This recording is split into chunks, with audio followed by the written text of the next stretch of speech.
Você pode confiar seu caminho ao Senhor. Deixa nas mãos de Deus, deixa Ele trabalhar. Você tem que se entregar e provar do seu amor. Confia nele e o mais Ele fará. Você pode confiar. Como é que é? Seu caminho ao Senhor, deixa nas mãos de Deus, deixa Ele trabalhar. Aqui está o segredo, hein? Aqui está o segredo. Deixa nas mãos de Deus, deixa Ele trabalhar. Querido povo de Deus, é interessante perceber como o evangelista Lucas começa a narração do Evangelho. Primeiro, com que propósito? Com que propósito são escritos os Evangelhos? Com que propósito nós temos a Bíblia? Com que propósito nós temos a Palavra de Deus? Apenas como um enfeite? Apenas como uma referência? Ou apenas um texto para justificar a nossa vida? Não. Lucas é muito pontual em dizer exatamente no Evangelho, que muitas pessoas tentaram escrever a história de quem? De Jesus. Tentaram colocar em palavras tudo aquilo que experimentaram. Lucas diz, muitas pessoas tentaram escrever, e partindo do princípio que foram ministros e testemunhas oculares. Aquilo que está escrito não é disque, pessoas que viram Jesus agindo, que viram Jesus curando, que presenciaram Jesus transformando a vida. Então isso é importante, porque por mais que a Bíblia não seja científica, histórica, ela tem o princípio da veracidade. Eu repito, a Bíblia não é científica, a Bíblia não é histórica, mas no seu simbolismo, na sua pedagogia, na sua forma humana de revelar o divino, ela tem o princípio da veracidade e da assistência do Espírito Santo. Você compreende isso? Parece muito teológico, mas não é. Veracidade. O que está na Bíblia é verdade. E o que está na Bíblia é inspirado pelo Espírito Santo. Bom, depois, o propósito que nós somos chamados, e meus irmãos, é um confrontar-se direto. Quando eu comecei, deixa nas mãos de Deus, deixa Ele trabalhar, você é de Jesus, é porque tem a ver. Lucas escreve num propósito, que nós procuremos solidez na nossa fé. Gente, no ano da fé, eu tenho batido nessa tecla, chega de sermos apenas pessoas religiosas. Por favor, não seja uma pessoa religiosa, seja uma pessoa de fé. Tem diferença? Tem. Religiosidade, existem inúmeras. Tem gente que expressa a sua religiosidade em coisas indevidas. O que eu estou falando é uma fé em Jesus Cristo, uma fé nele, na pessoa de Jesus. Por isso, diz o texto, para que seja sólido. Problemas nós teremos, tribulações são inevitáveis, entra ano, sai ano. Se antes foi o Katrina, depois foi o Sandy, vai vir muitos outros. As coisas mudam, coisas boas e ruins acontecem na nossa vida pessoal, na vida de cada um, na sociedade. A questão é, eu tenho solidez na minha fé? Eu tenho solidez naquilo que eu acredito e sou capaz de derramar minha vida e consumir os meus dias? É quando Lucas diz, Teófilo, eu diria Teófilo, Antônio, Maria, José, Padre, a palavra de Deus tem provocado nesse ano da fé, que você seja uma pessoa sólida. Sólida. E aqui vou para a primeira leitura. Esdras é chamado sacerdote da reforma, do livro de Neemias. E veja o que ele faz. As pessoas estão perdidas. Eu tenho falado por todos os cantos do país. Foi estabelecido os pontos cardeais. Quais são os pontos cardeais que existem? Os 4 principais. Bom, gente, se não mudou, né? Norte, sul.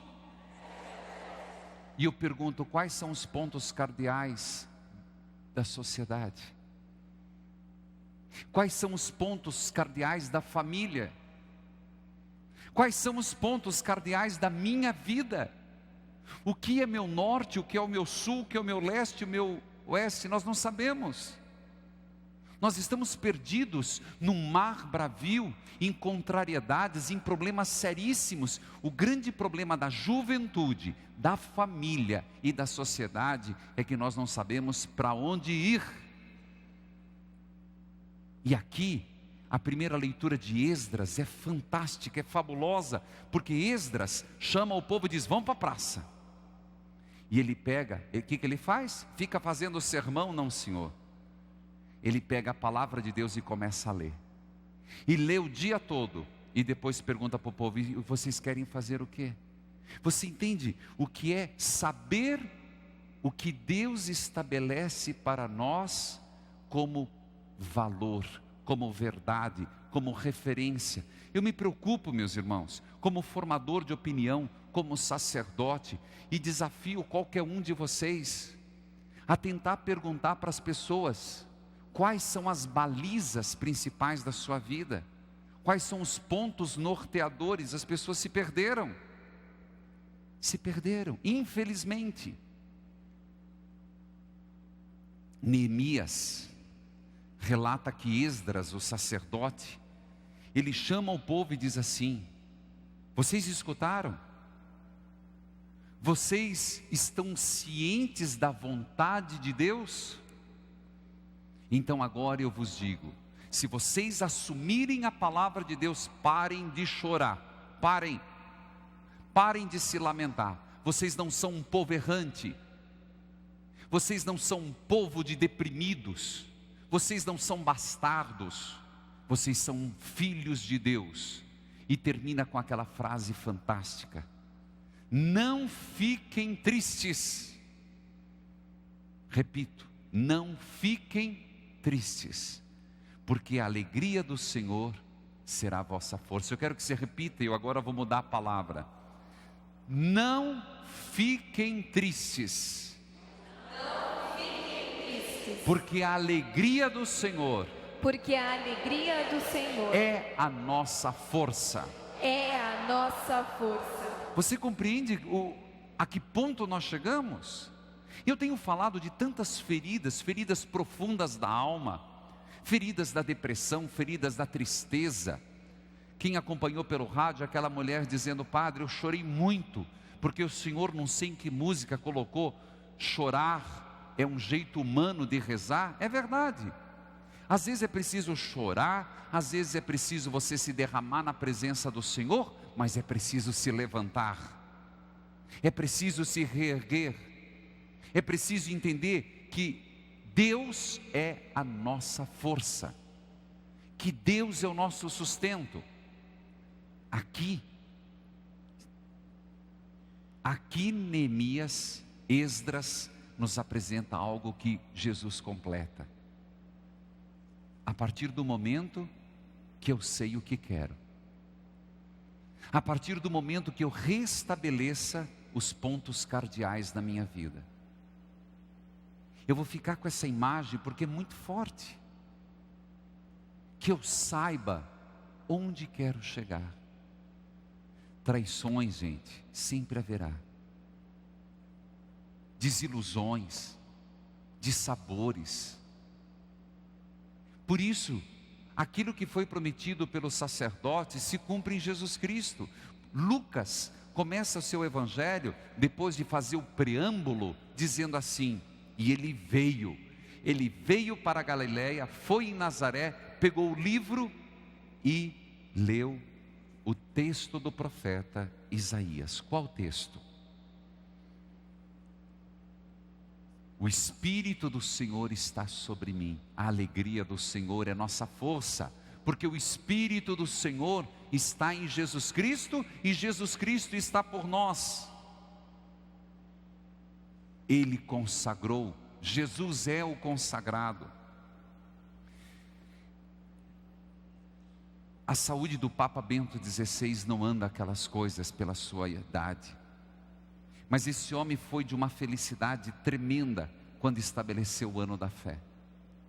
Porque realmente, de nada adianta sermos o país mais católico do mundo, se nós temos um povo, se nós temos uma fé demasiadamente superficial.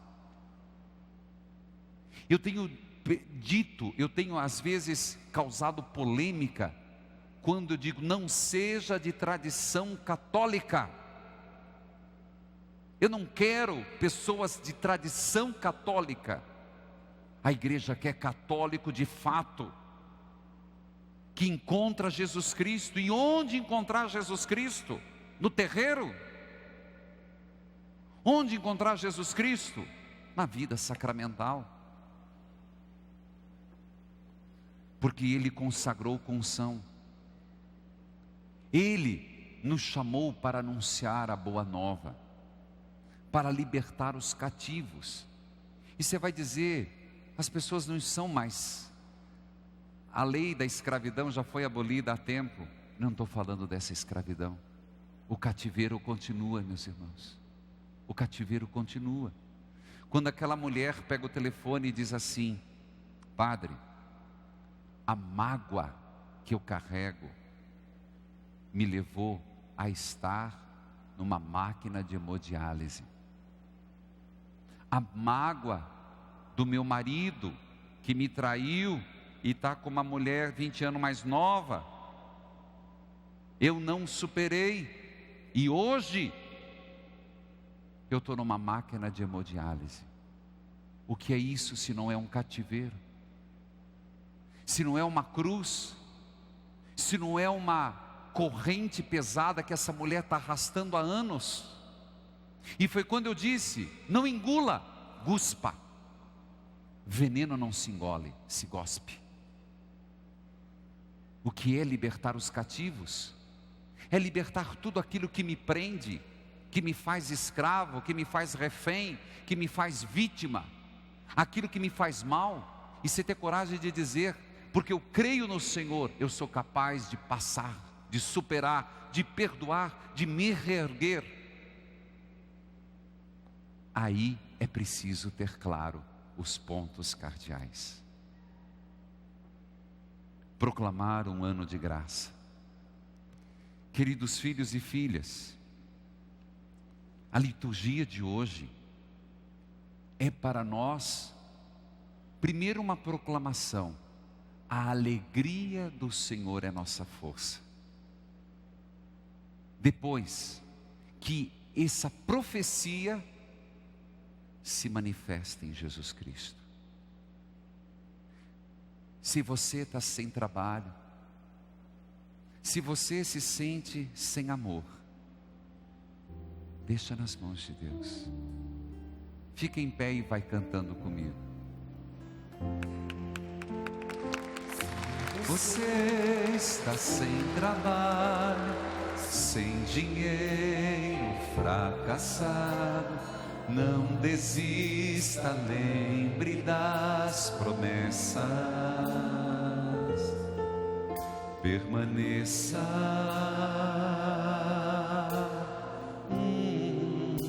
Você é de Jesus.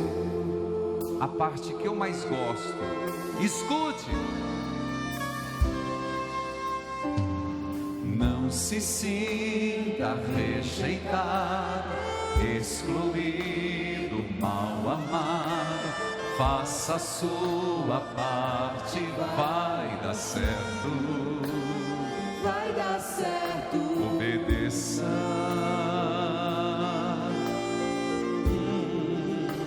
Você diz. Vamos à última parte de novo. A última parte. Não se sinta rejeitado, excluído, mal amado. Faça a sua parte, vai dar certo. Vai dar certo. Obedeça. Você é de Jesus. Você pode confiar seu caminho ao Senhor. Deixa nas mãos de Deus. Deixa Ele trabalhar. Você tem que se entregar.